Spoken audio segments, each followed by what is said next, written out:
My brother Andrew is running for mayor, and it is something that I have to address.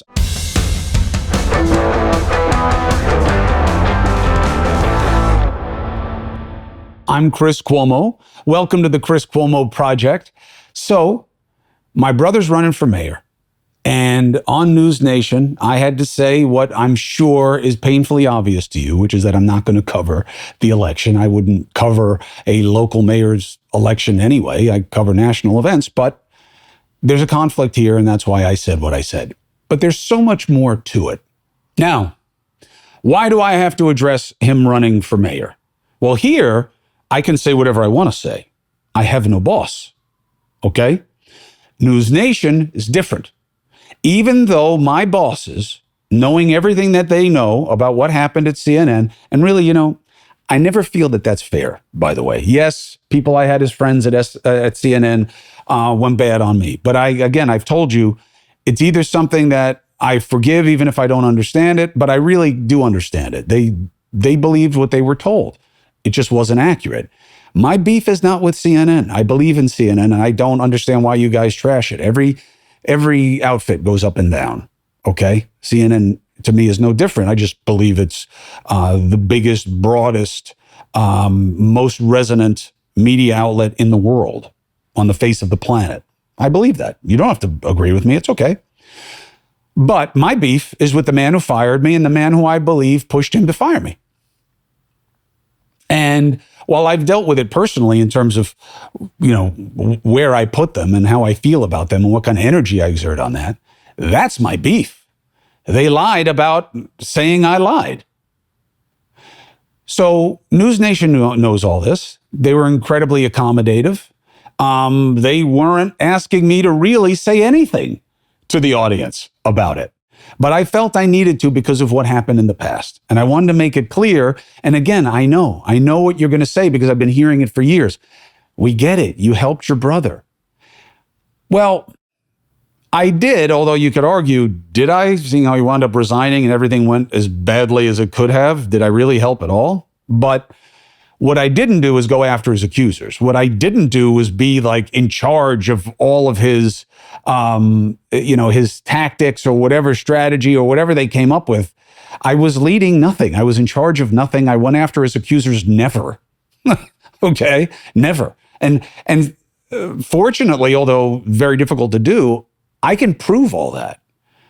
And I can certainly prove that my boss at CNN knew exactly what I was doing. And knew exactly what Andrew was doing because he was in contact with both of us all the time.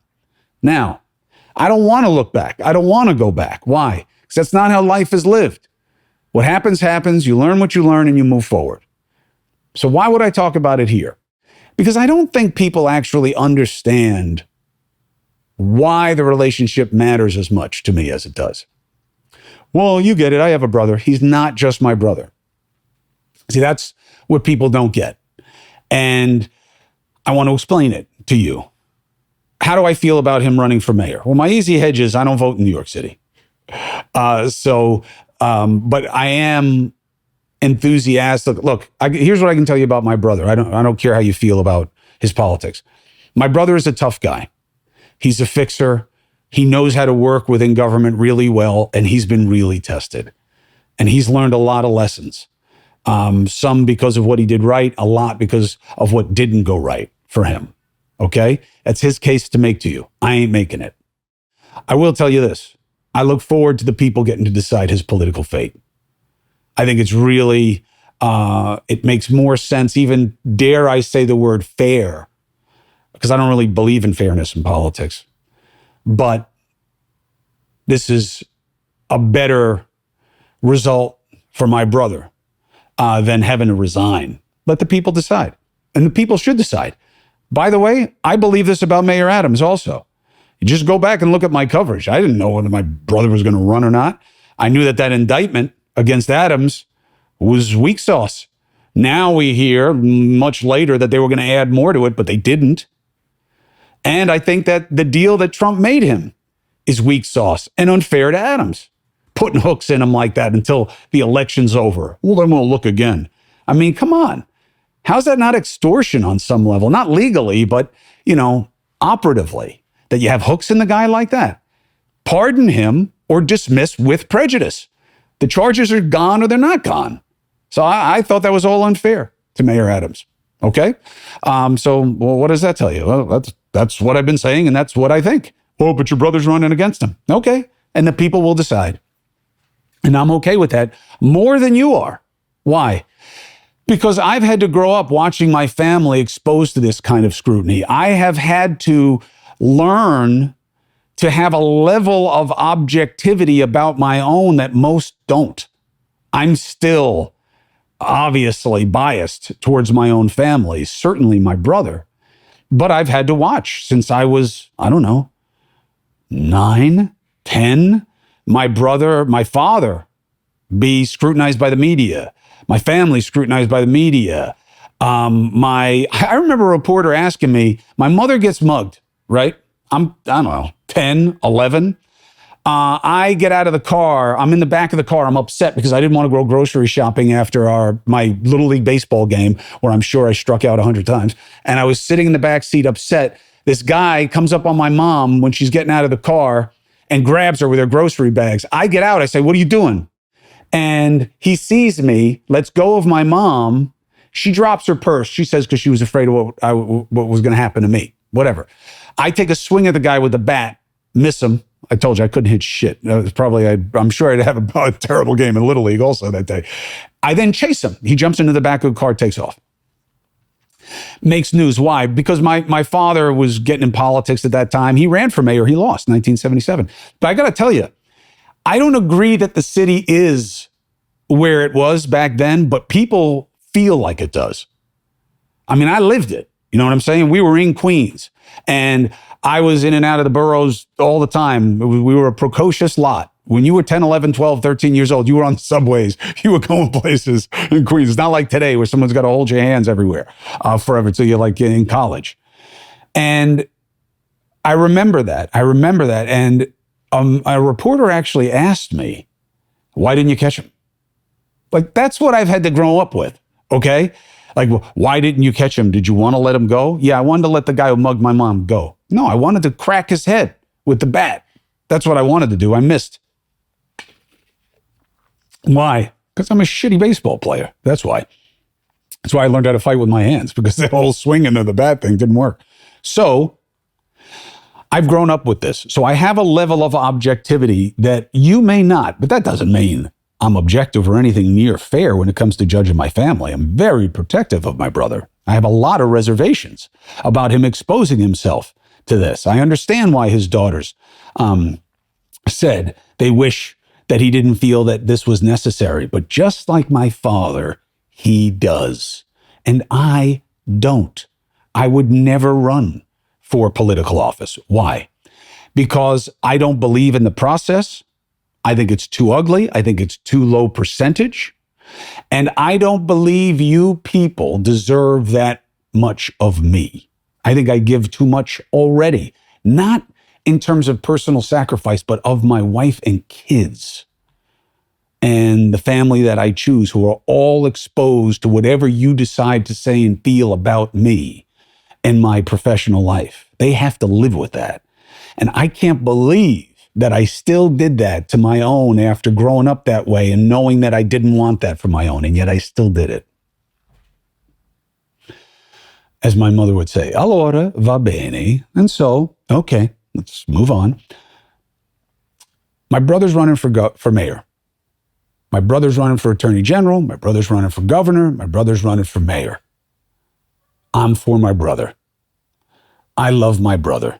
I support my brother. I believe in my brother. That's the end of the analysis for me. Okay?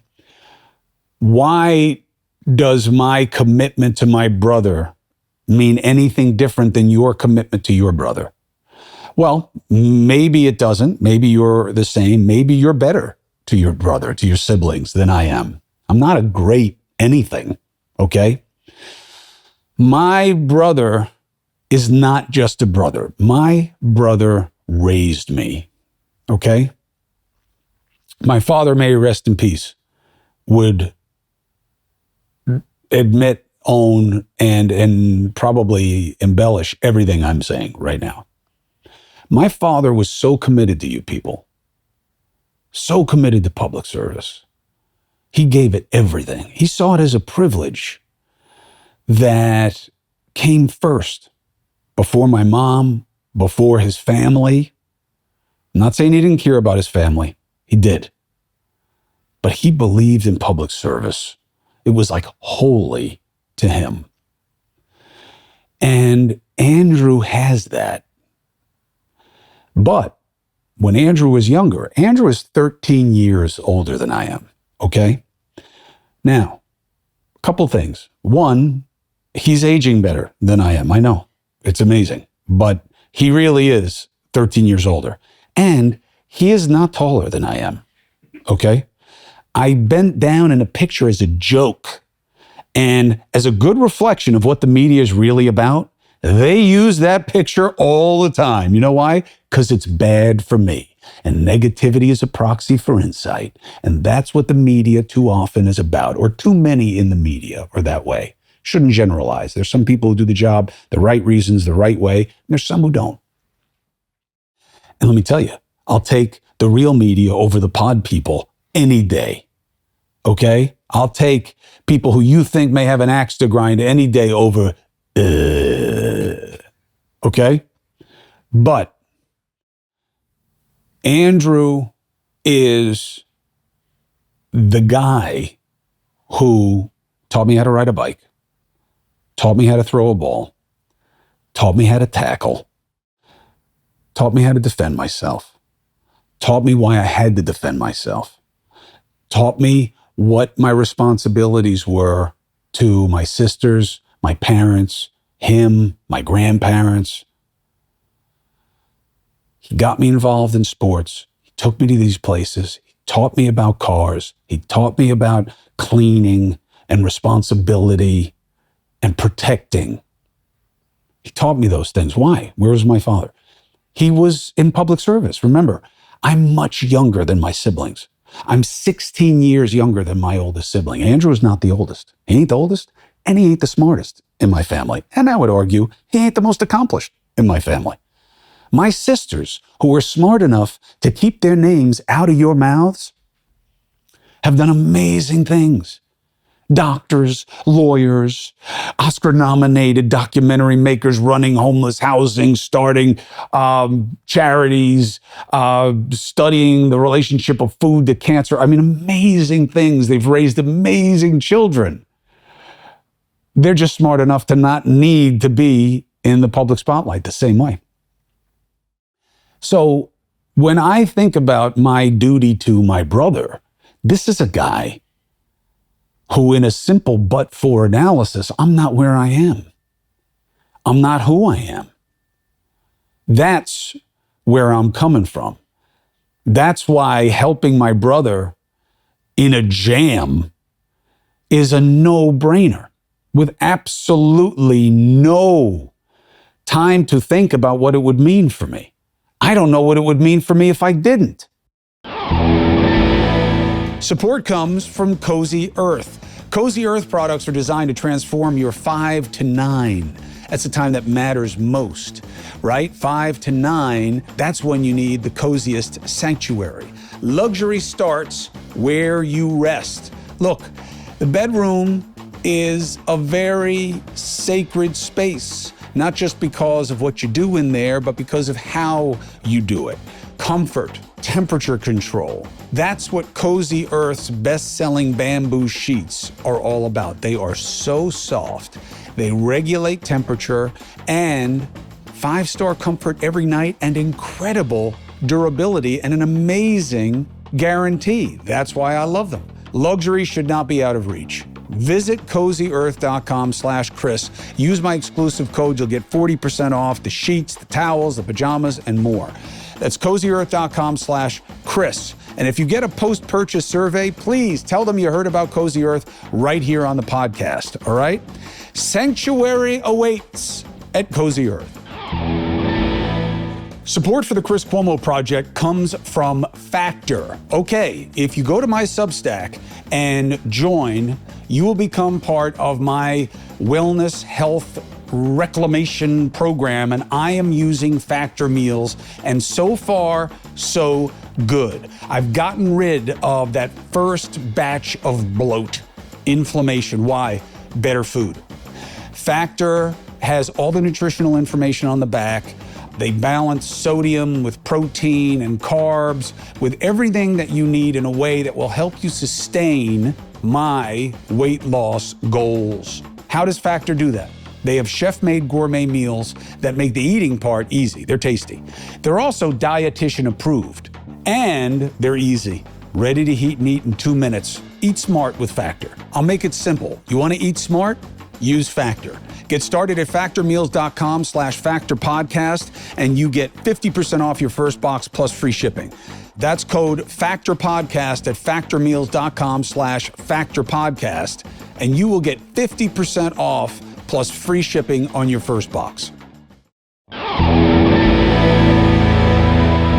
So, if he matters so much, why aren't I quitting my job and running his campaign? Because he doesn't want me to. Why? Because he has better. That's why. But I'm not the best at that. I may know my brother better than anybody else, but that's not necessarily an asset. He knows what he's doing. This man is a pro's pro when it comes to governance. Smart as hell. And I learned from him, watching him. He got put into politics at 18. He ran my father's first campaign. He had to become my father's tough guy. He had to become my family's tough guy. Because my father, he was a beautiful philosopher, romantic believer in politics, in virtue, in God. And he was not well suited or acquitted to a lot of the aggressive, muscular, Machiavellian aspects of campaigning and of governance. And he told my brother, that has to be you. Now, Andrew has always been a natural protector. It's who he is. He is not someone to get sideways with if he thinks you're doing the wrong thing or if he thinks you're part of a problem.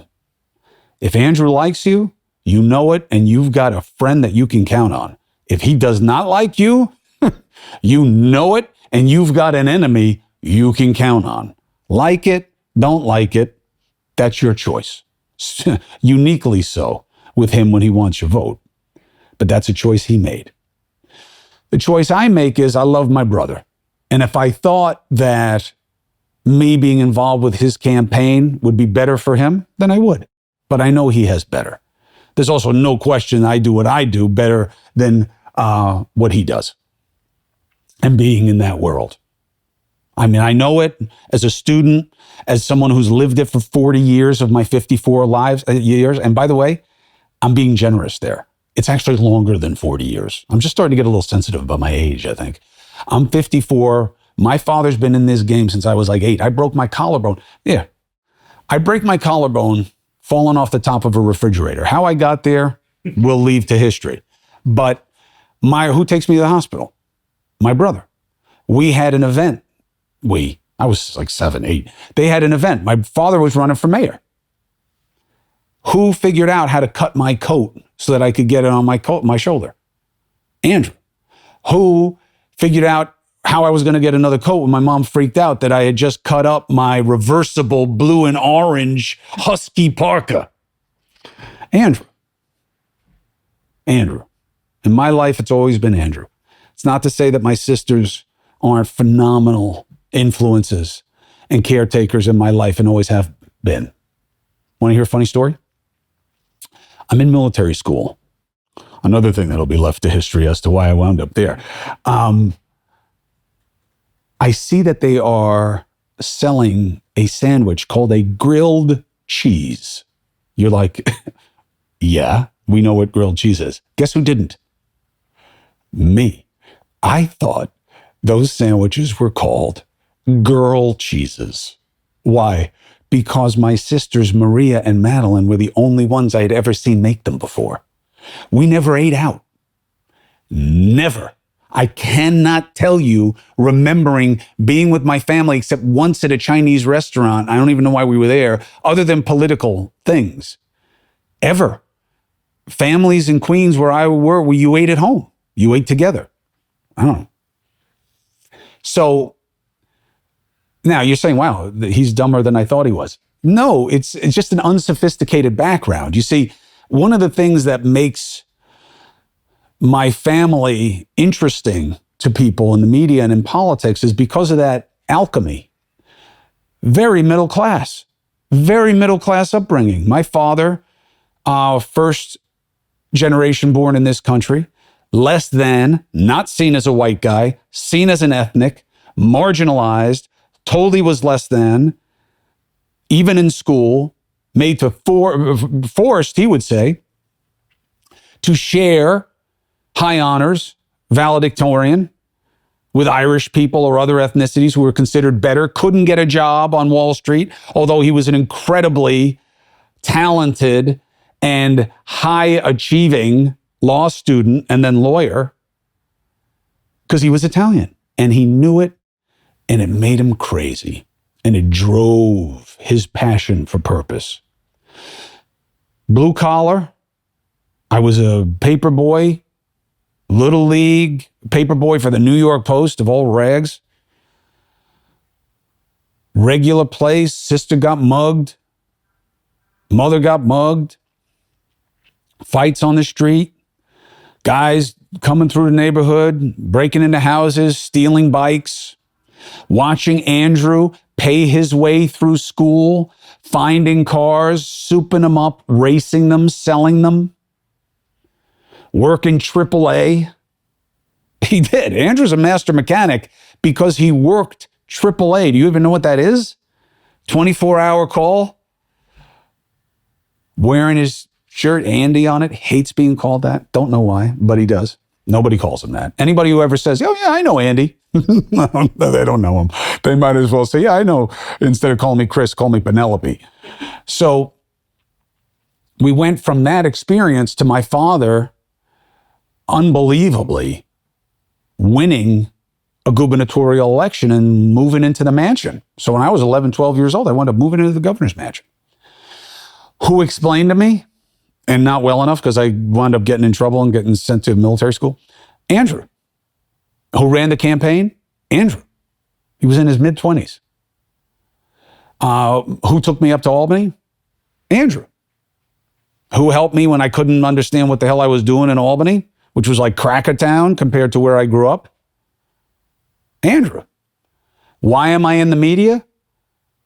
Andrew. My father hated the media. He couldn't believe, I tell you this as a joke. It wasn't a joke. He used to say, why can't you do something that's more beneficial to society, like sell drugs? As a joke, because he thought the media was so abused. He would think it even more today with digital media. It's so irresponsible. It's so obvious that everybody's just playing to advantage. It was Andrew. Andrew knew that I wasn't loving what I was doing in the law and what I was doing in finance.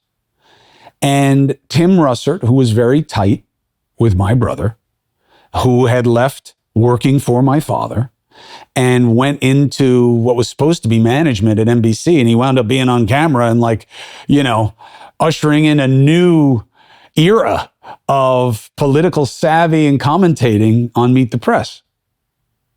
Timmy was there when I was growing up. And Andrew talked to him and he talked to me about why they thought that this would be a good fit for me and that I should consider it, even though it was going to be really hard because of who my pop was. There's this misconception that being a Cuomo helped me in the business. I couldn't get a job. It's not like today where the name gets you the job. I wasn't Jenna Bush. I was a political operative as far as they were concerned, even though I wasn't, in a time when there were none on TV. They didn't really have outsiders at all until OJ, when lawyers started to get put on TV as journalists. And I do believe lawyers, especially those who practiced, have a huge advantage in the media over those who haven't. They just understand the workings of society, argumentation, confrontation much better. I don't just say that because I am one. I say that because I see it. So I owe him so much, and the rest of my siblings. It's just they're not running for office, right? I mean, I would back them the same way. Crushed me that my sister didn't win the Oscar the other night. I thought she was going to. I thought her documentary short was the best, Death by Numbers. And it bummed me out, so much so that I ate a half a gallon ice cream. I probably would have eaten it if she had won also, though, to be honest. I love my family. They've been phenomenal to me. And I think that's what makes us a little different. Everybody says they love their family. Everybody's going to be tested. We've been tested a little bit more out loud and maybe a little bit more deeply than some. Not all, not even most, but some. And it's created a unique bond. And when it comes to what's right and wrong, and you go with your gut, my gut was formed by much as anything of watching my family. And not just my siblings and my parents. You know, I married somebody who's a way better person than I am. I often feel bad for her that she married me, except for the kids. Other than that, I know she could have done so much better and such a better life than being exposed to this bullshit. You know, she's in the wellness business of like how to live a more pure life. Company's called Purist. You know, it's like so getting away from extraneous negativity and influences that don't help you down to a vibrational level. And she marries this jackass who goes into the media and gets involved with the political maelstrom. I mean, what's more toxic than that? So I am surrounded by people, my friends too. I believe my magic ability, which helps me in this business tremendously, is to draw better people to me. My friends are all better examples of what I want to be than I am. It's weird. And they get along so well with each other, even though they all come from different worlds and different parts of my life. And a big part of that in shaping me and making me what I value and what I don't is, of course, my brother. And now I got to talk about it. Why? Because of what happened. Support comes from Oracle. All right, look, I don't know where you are in AI. You may think that too much is being made of it. It's coming. All right. Self-driving cars, molecular medicine, research. I mean, you're going to see it everywhere in terms of business efficiencies. And if it's not in your industry yet, it's coming and it's coming fast. But what do we know about AI for sure? Needs speed and computing power. So how do you do that without your costs going crazy? Time to upgrade to the next generation of the cloud. Oracle Cloud Infrastructure, or OCI. OCI is blazing fast. It is a secure platform for your infrastructure, database, application development, plus all your AI and machine learning workloads. OCI costs 50% less for compute and 80% less for networking. Thousands of businesses have already upgraded to OCI, including big companies like Vodafone, Thomson Reuters, and Suno AI. Right now, Oracle is offering to cut your current cloud bill in half if you move to OCI.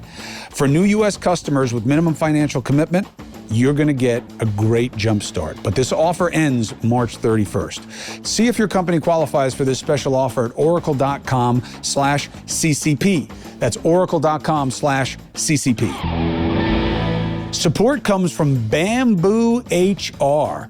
As a small business owner, we all wear lots of hats, but let's admit it, HR is the one hat nobody wants to wear.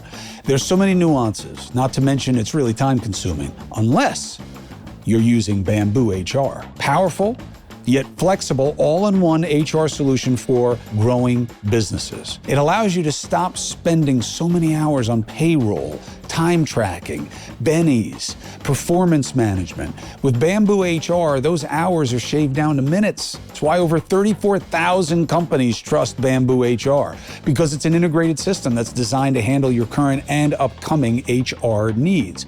Plus, Bamboo HR prides itself on being easy. Easy to use, easy to learn, easy to implement, and very easy to love. Look, HR is hard. Bamboo HR is easy. Reclaim your time. Check out the free demo at bamboohr.com/free demo. See for yourself all that Bamboo HR can do and how truly affordable it can be as well. That's bamboohr.com/free demo. bamboohr.com/free demo.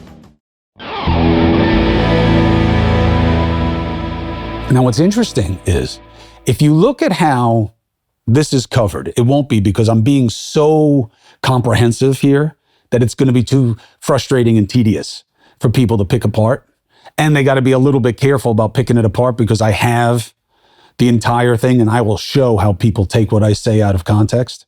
And I'm looking forward to it. So be warned. But why did I have to talk about it at NewsNation? Well, because of why I got shit canned. It's not, my brother's not in the middle of a scandal, far from it. Do you know how many people were pushing him to run? I've never seen this before in terms of his political. I remember with my father, but not with Andrew.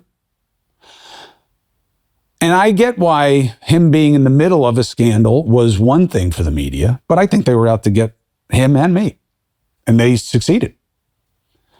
And it's very different when he's just running for office. This isn't new to the media. There are many people in the media who've had family members, spouses, run for office, serve in government. They didn't leave the media. And I won't either. And there's no need. There's no legal or even ethical obligation. I just won't cover the campaign. I could cover it here. Why? This is my platform. Well, you don't get to have your own life anymore. This is a rule that only applies to me, like these other little edicts that the media came up with. Because the media never advises politicians who are in crisis, right? Even if they cover them, right? How many out there are praying I don't say their names right now, of who I know have advised my brother, my father, other politicians in my 25 plus years as a journalist, where I've heard people brag about how they were involved with Clinton or Bush or Obama or Biden or Trump. And how, oh yeah, they wanted my take on what's going on. And I told them in a bit. Bragging about it. Only to say, like some high priest, oh, well, we all know you don't get involved with a politician. We don't advise politicians. Fuck you don't. But look, life is hypocrisy. Life is pain management. Life is unfairness. Life is you getting good outcomes that you don't deserve and bad outcomes that you don't deserve. That is life. And I have been through it just like you. Way easier than so many lives that I've covered. So much easier. I lost my job. It's nothing compared to what I've watched so many people overcome and succumb to. So I get it. I always have. It's always given me a perspective that I needed and that has been helpful for me in going through things that were hard for me. Maybe they wouldn't have been as hard for you, right? Maybe you wouldn't even have the same concerns for your brother in him exposing himself to public scrutiny again. I don't know. Some of the things it helps me understand better. I saw Don Lemon the other day doing a piece about walking next to some friend of his, I guess, saying, do you think Andrew's going to win? Do you think so? Like it's some extension of his man on the street stuff. And he casually says, you know, at some point in one of his videos, well, you know, Chris isn't my friend. Yeah, I'm not my friend because he decided to trade our friendship for a job. And I get it. I get it. I get why he did it. It's not like I'm waiting to see Don in the village that we both live in so I could, you know, bang his head off the ground. That's not who I am. It's not how I am. I understand. I understand why he did what he did. But I have a pretty simple condition for the guys in my life and the women too, who are my friends. You ride or die. I'm there for my friends, especially when times are tough, especially when it's inconvenient. And if that's not you, then that's not you. That's fine. I don't hold it against people. This is a tricky business, man. And when your boss, who's also a friend, tells you something and it's good for you to believe it, that's what people do. And I get it. And I don't want to relitigate it, and I'm not blaming. And I wish them well. I wish everybody well that I worked with. I do. I care about that place. I care about them. I don't believe that you live your life treating people the way they treat you. I don't believe that. I believe that you try to do good, and when struggle comes your way, and it does, you got to figure out how to love that struggle. You got to love it. You don't just embrace it, because that's where your consistency gets sideways. You got to learn to lean into what's hard in your life. And that's easy to say and hard to do, but that's how it is. So, you're hearing all these people, whether it's Don or CNN, or everybody's talking about my brother now running. Does that give me lots of feels? Yeah, it gives me lots of feels. It gives me all the feels. Why? Because I don't see him the way you do. I don't see him the way you do. I see him as somebody who, now that my kids are older, I would step in front of my brother no matter what was coming after him. I would take a fight up for him in a heartbeat. I really would. And I know that sounds dramatic, but is it that far-fetched in our society today? I don't know. One of the dumbest things anybody can do around me is to threaten my brother or say something stupid in front of my kids. You're going to get the worst part of me. And I think that's another reason that I probably don't get involved with his campaigns. So it's not just that I'm not as good as his team. I'm too close to it. I'm too close to it. And I'll always be his brother. I'll always give him the best sense of everything that I see and hear in a business that I understand at a subatomic level. But that's all it is. And that's all it's ever been. People made up stories that were convenient for their own fortunes and their own advantage. And that's just the truth. And it really doesn't even matter if it is the truth, because people believe what they want to believe anyway. And life then goes on. He's running. He'll either win the primary or he won't. And if he does, then he'll either win the general or he won't. And if he gets in, there is 0% chance that he doesn't make things happen. That's just all he's ever done. Will they like it? Will it be the right things? I don't know. Where does it lead? I have no idea. Is this something I made him do? Nobody makes him do anything. Okay? I'm telling you that right now. Even the idea of like him getting jammed up in a deal like they just did to the mayor here would never happen. It's just not who he is. But doesn't make him better or worse. It's just who he is. You'll decide. If you vote in New York City, you'll decide. Not campaigning for him. I'm not making the case for him. Wouldn't make any sense if I did. What would you care what I say about my brother? You know what I'm saying? As like a voter, right? I wouldn't care if I were you. I wouldn't. But I did want to explain to you why it's not just as simple as like, this is the guy who I never talked to, and every time we're together for the holidays, we kind of want to punch each other in the face, but he is my brother. No, it's not how it is with us. I owe him too much. I owe him too much. Everything that I'm interested in my life, I pretty much mooched off of him. Fishing, cars, fighting, family. You know, that's what you do, is you pick up from the people who raise you. And that's my brother. So, and, you know, do I miss our joint efforts in public? No. And I'll tell you why. I never really liked the whole brothers Cuomo thing. I didn't. Why?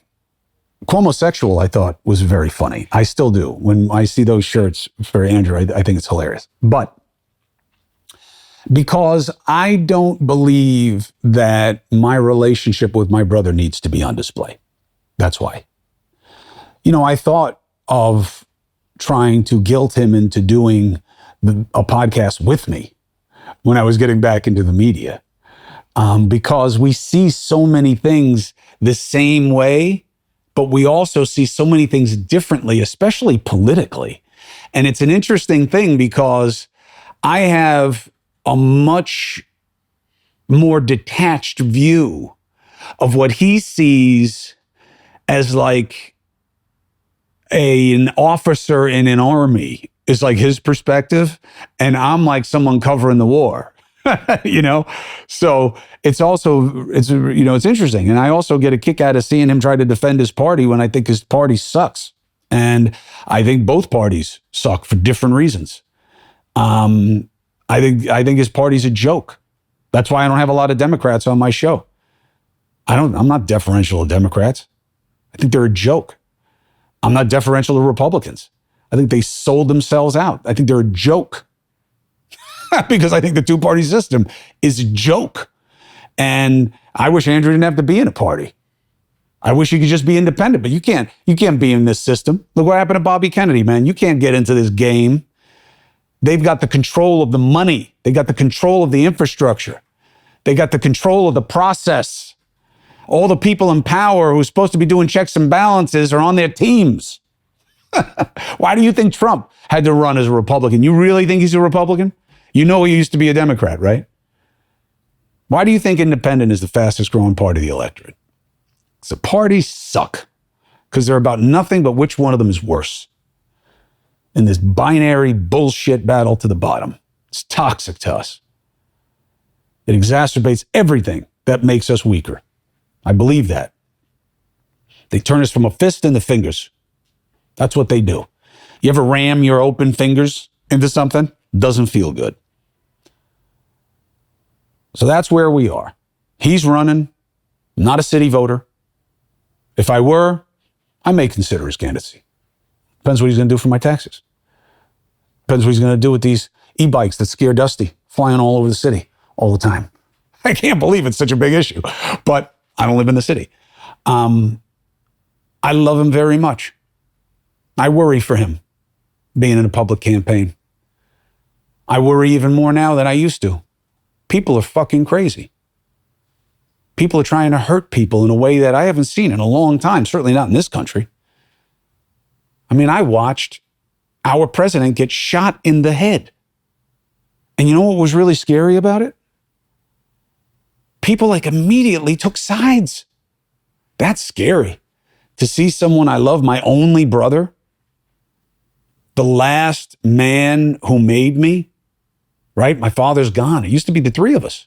I was always kind of the odd man out. The tallest, best athlete, clearly the best looking, but that's a low bar. We are not known for our looks.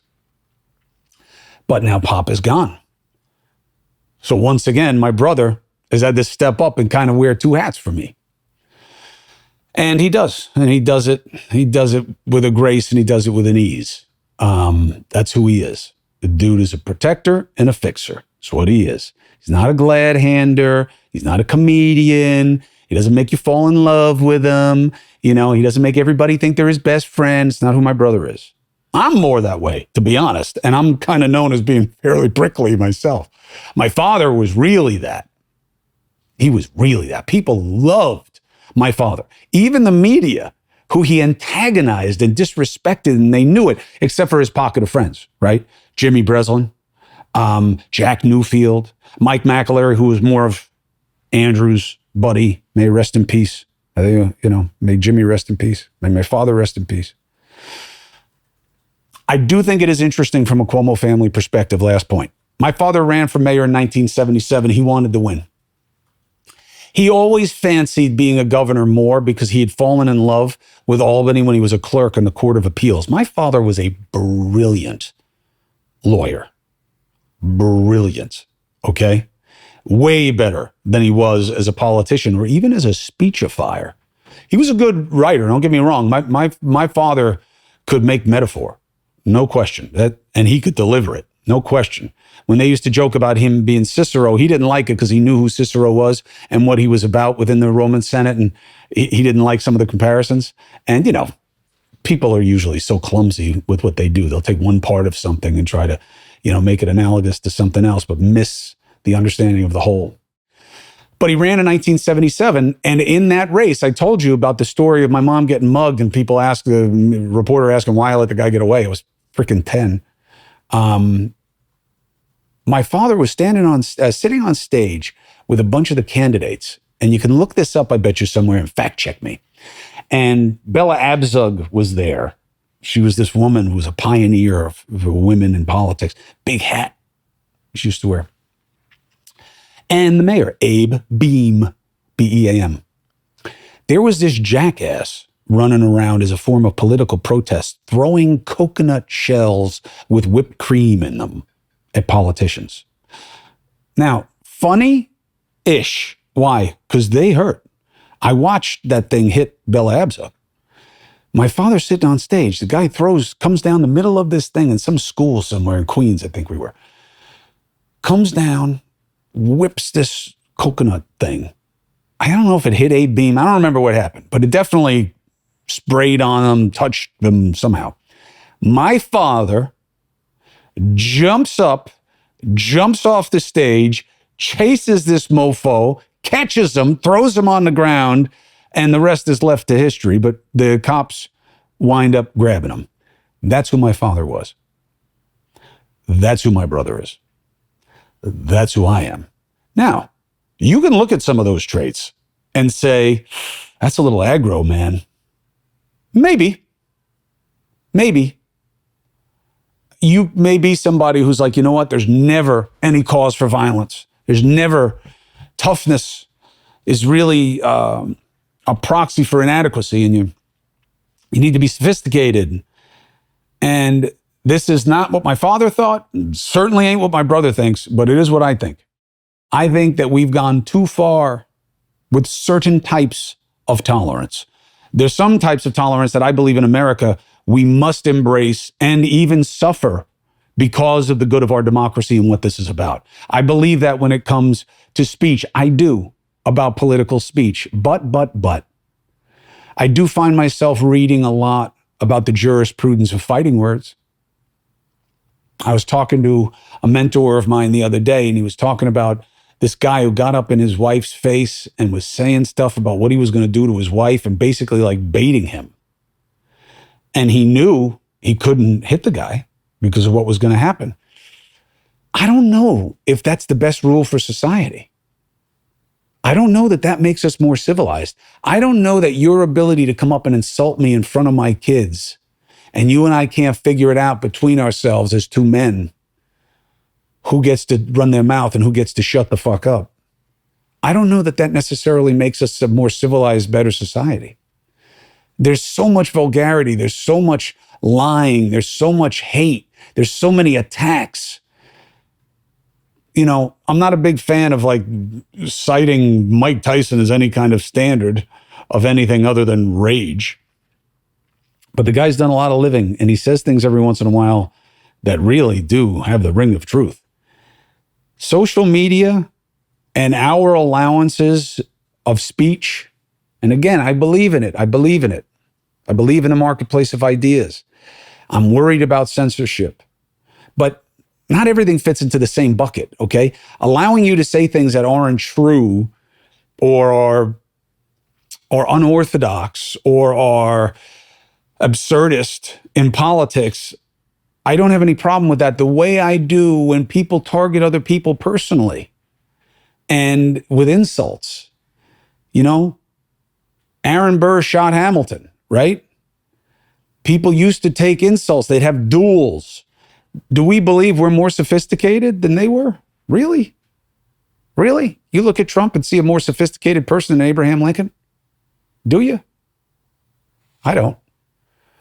And I wonder about that in this day and age, that it's gotten too far, too much. You shouldn't be able to say just whatever you want because you're anonymous. Mike Tyson said, social media has made people forget that sometimes what you say will get you punched in the mouth. I don't know that we're better with that now being a death sentence, right? You put hands on somebody who says something to you, unless you're Trump or maybe someone around him that he feels like protecting in that moment, you're a dead man in politics. But I don't know that that's necessarily what makes us our best. I do feel like there is more of a need for protection. I think it was a part of what people voted for in Trump. May have been misplaced. That's my opinion. But the idea of someone being tough, man or woman, by the way, you do not have to be a guy to be a tough guy. I trained with so many women who would beat the shit out of me, and most of you. I don't believe in that kind of limitation. But there is something to being tough. There is something to be someone that you don't fuck around with and you don't say just anything to and think it's going to go okay if it's insulting and personal and without value, beyond insult. That's the key to me. There's so much shit that we allow to be said now that has no value except to hurt. And I really think about that in any criticism that I level. Look, Rogan and his bunch come after me. They say terrible shit about me. That is, in my opinion, demonstrably false. I applaud his success. I applaud the forum that he provides people and the conversations that he is sometimes a catalyst of. I just think he dropped the ball with Musk.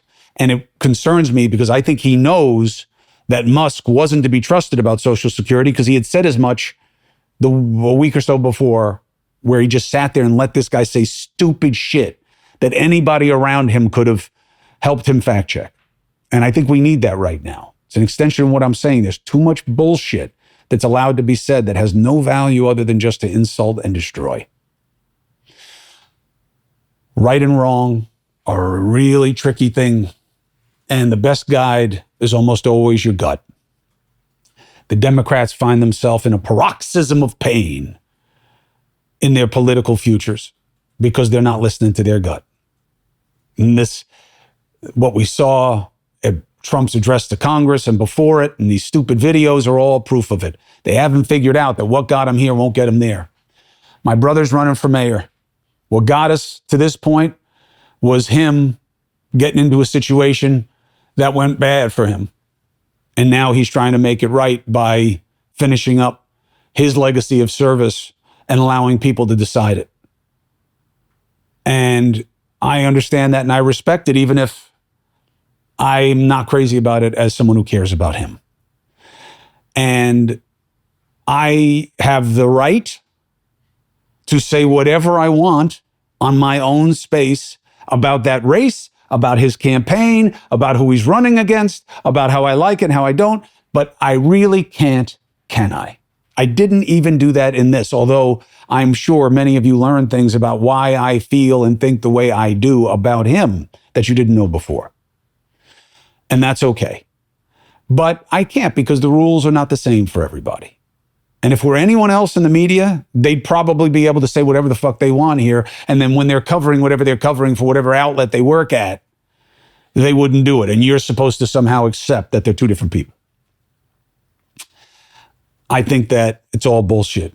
And people should just tell you how it is and how they see it and let you decide. You're so much smarter than the media and your leaders give you credit for.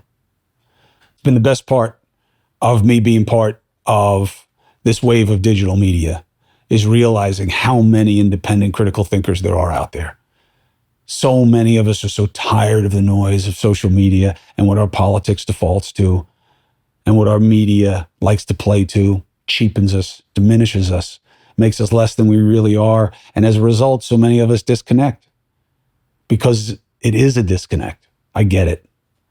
And my brother's going to have to figure that out now for himself because that's his choice. And I respect it, even if it worries me as someone who loves him and cares about him and owes him and who will always be there for him. I'm just not running this campaign and I'm not going to cover it on NewsNation because it's not fair to the other people who work there. And it's silly for anyone to think that I would be objective. I love my brother. I support him. I'm there for him. Okay? And that does not make me a Democrat. And I tell you, as true and as deeply as I feel anything, I know the parties are the problem. I know it. Especially that it's binary. If we had 5, I might feel differently. But we're not going to get to 5. I don't know, or at least I don't see how. And a third party doesn't work. Why? Because it's the same reason that there's no real room for a 3-way race in any media contest. It's always about two. Why? Because there's too much, they take up too much energy and space. So that's what I have to say about where my brother is and why and how I feel about it, and the requirement that I say something to you about it without really saying too much because I'm not really allowed, and I got to be careful, or they're going to write these pieces and they're going to say this, and they're going to try to get me pressured by my bosses. Why? Because the media loves negativity as a proxy for insight and taking down big names. They think it makes them powerful. You know what I think should change in our media? You know what I would back as a law?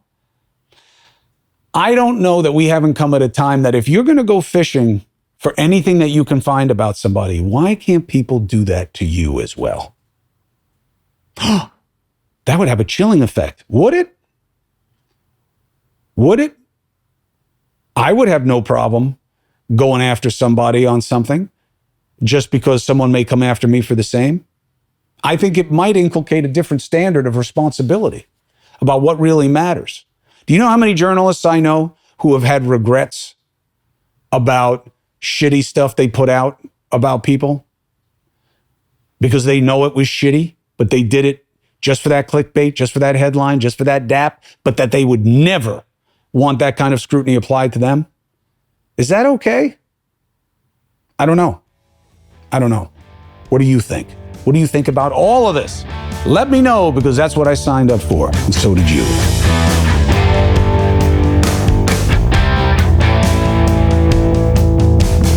Chris Cuomo here. Thank you for subscribing and following the Chris Cuomo Project. Thank you very much for checking me out on NewsNation weeknights, 8p and 11p Eastern. And if you are an independent critical thinker and you want to wear that independence, get that free agent gear. We use the money to give away to sources that we believe are good. And by we, I mean me. There are a lot of challenges. We're going to live them together. So let's get after it.